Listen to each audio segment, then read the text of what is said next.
對個團隊冇貢獻嘅話，咁呢個時候真係唔好意思都要講句咁啊麻煩過主啦。喂，即係大家要做嘢噶嘛，我唔係嚟做義工噶嘛。曾經嘅阿樂，我個志願就係咧要做全世界嘅好朋友。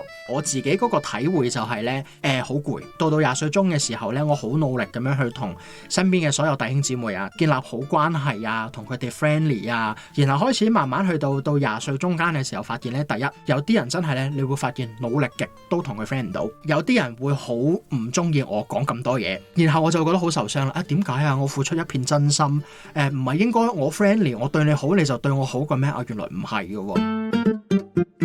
保羅同埋巴拿巴，佢哋似戰友多啲咯，關係好好，但係又唔係無風無浪冇衝突。曾經試過拆夥啦，但係拆夥之後呢，個心裏邊都係有大家，個關係都幾貼地咯，就唔係即係只有你好我好咁就即係 forever。佢哋有共識之後分道揚鑣，發揮佢哋自己各自嘅功能，傳福音嘅工作上面其實咪可以再做多啲嘢咯。係唔會風平浪靜 forever，但係會 friendship forever 咯。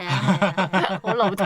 友誼嘅小船永遠唔會翻嘅，總係會 forever 嘅。